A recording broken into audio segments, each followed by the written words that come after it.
Welcome back. తెలంగాణను ప్రపంచ పెట్టుబడులకు గమ్యస్థానంగా మార్చడంతో పాటు రాష్ట్ర బ్రాండ్ ఇమేజ్ ను అంతర్జాతీయ స్థాయిలో పెంచడమే లక్ష్యంగా ప్రభుత్వం ప్రతిష్టాత్మకంగా తెలంగాణ రైజింగ్ గ్లోబల్ సమ్మిట్ 2025 ను నిర్వహిస్తోంది. డిసెంబర్ 8 మధ్యాహ్నం 1:30కు గ్లోబల్ సమ్మిట్ ను గవర్నర్ జిష్ణుదేవ్ వర్మ ప్రారంభించనున్నారు. తొలి రోజు సీఎం మంత్రుల ప్రసంగాలు ఉంటాయి. మొత్తం 27 సెషన్లు ఉంటాయని డిప్యూటీ సీఎం భట్టి విక్రమార్క తెలిపారు. ఇదే అంశానికి సంబంధించి మరిన్ని అప్డేట్స్ మా ప్రతినిధి సునీల్ అందిస్తారు. సునీల్, కని విని ఎరగని రీతిలో నిర్వహిస్తున్నటువంటి గ్లోబల్ సమ్మిట్ కార్యక్రమానికి ఇప్పటికే పనులు మొత్తం కూడా శరవేగంగా కొనసాగుతున్నాయి. ఫ్యూచర్ సిటీలో దాదాపు 100 ఎకరాల విస్తీర్ణంలో నిర్వహిస్తున్నటువంటి ఈ గ్లోబల్ సమ్మిట్కి సంబంధించినటువంటి పనుల విషయాలకు ఒకసారి మనం చూసినట్లయితే మొత్తం కూడా దాదాపు డిసెంబర్ 8, 9 తేదీలో ఈ పనులు జరుగుతున్నటువంటి నేపథ్యంలో మొత్తం కూడా చురుగ్గా స్పీడప్గా పనులు అందుకున్నాయి. ఇప్పటికే మనం చూడవచ్చు, మన కెమెరామెన్ శ్రావణ్ చూపిస్తున్నటువంటి విజువల్స్ ఒకసారి చూసినట్లయితే మొత్తం రోడ్ల విస్తీర్ణాలు కావచ్చు, మరోవైపు గ్రీన్ సంబంధించినటువంటి గ్రీన్ ఏరియాకు సంబంధించిన విషయాలు కావచ్చు, మొత్తం కూడా కుక్లేలని, రోడ్లని, పూల కుండీలని, పూలని అన్నీ ఇక్కడ ఏ విధంగా ఏర్పాటు చేస్తున్నారో మనం రాజ్ న్యూస్ స్క్రీన్ మీద ఒకసారి మనం చూసినట్లయితే మనకు చాలా స్పష్టంగా అర్థమవుతుంది. తెలంగాణ ప్రగతి సంక్షేమాన్ని అన్ని రంగాల్లో సాధించినటువంటి అభివృద్ధిని ప్రపంచానికి మొత్తం కూడా పరిచయం చేసేందుకు ఈ వేదిక ఎంతో అద్భుతంగా పనిచేస్తుందని ఇప్పటికే రాష్ట్ర ముఖ్యమంత్రి రేవంత్ రెడ్డి కూడా అనేక సార్లు ప్రకటనలు కూడా చేయడం జరిగింది.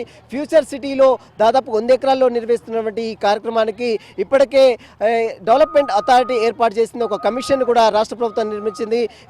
FCDA అనేటువంటి ఒక కమిషన్ ఏర్పాటు చేసి ఆ కమిషన్ మొత్తం కూడా ఈ యొక్క అభివృద్ధి కార్యక్రమాలు కూడా నిర్వహిస్తున్నట్టు కనబడుతుంది. ప్రస్తుతం గ్రీన్ ఫీల్డ్ ఫ్యూచర్ సిటీలో నిర్మిస్తున్నటువంటి గ్రీన్ ఫీల్డ్ రోడ్ల నిర్మాణం, పనులు, మరమ్మతులు ఇవన్నీ కూడా చకచక జరుగుతూనే ఉన్నాయి. మనం చూడొచ్చు రాజ్ న్యూస్ స్క్రీన్ మీద ఒకసారి మొత్తం కూడా పూల కుండీలు, అంటే వచ్చేటువంటి అతిథులకు గ్రీన్గా కనిపించాలి, అందంగా కనిపించాలనేటువంటి ఉద్దేశంతో ఈ యొక్క పూల కుండీలను కూడా ఏర్పాటు చేస్తున్నారు. పూలు సంబంధించినటువంటి పనులు కూడా చకచకా జరుగుతాయి. మొత్తం ఇక్కడ ఎక్కడ కూడా రోడ్లు లేనటువంటి ఈ యొక్క ప్రదేశానికి దాదాపు 13 కిలోమీటర్ల మేరకు రోడ్లను నిర్మాణం చేశారు. మొత్తం 330 ఫీట్ల వెడల్పుతో ఈ యొక్క రోడ్లని కూడా 13 కిలోమీటర్ల మేరకు కూడా రోడ్లను కూడా పూర్తిగా నిర్మాణం కూడా చేపట్టడం జరిగింది. దాదాపు 34 కిలోమీటర్ల మేరకు ఈ యొక్క ఫ్యూచర్ సిటీలో ఏర్పాటు చేస్తున్నటువంటి గ్లోబల్ సమ్మిట్కు కందుకూరు మండలంలో ఏర్పాటు చేస్తున్నటువంటి ఈ యొక్క కార్యక్రమానికి మొత్తం కూడా ఇప్పటికే పనులన్నీ కూడా శరవేగంగా కొనసాగుతున్నాయి.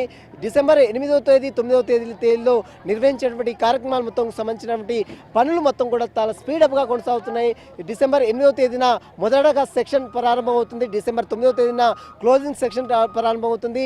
$3 ట్రిలియన్ ఎకానమీ లక్ష్యంగా జరుగుతున్నటువంటి ఈ కార్యక్రమానికి ఇప్పటికే అనేక మంది రాష్ట్ర ముఖ్యమంత్రులతో పాటు దేశవ్యాప్తంగా ఉన్నటువంటి చాలామంది, ప్రపంచంలో ఉన్నటువంటి చాలామంది కంపెనీ యజమానులు కూడా ఇక్కడికి వచ్చి ఈ యొక్క గ్లోబల్ సమ్మిట్లో పార్టిసిపేట్ చేసే అవకాశం ఉంది. కాబట్టి అందుకోసం కూడా ఎలాంటి ఇబ్బందులు తలెత్తకుండా, ఎలాంటి వారికి వచ్చేటువంటి అతిథులకు ఎలాంటి ఇబ్బందులు కలగకుండా అన్ని సౌకర్యాలు ఏర్పాటు చేసేందుకు గ్లోబల్ సమ్మిట్ ముస్తాబైంది.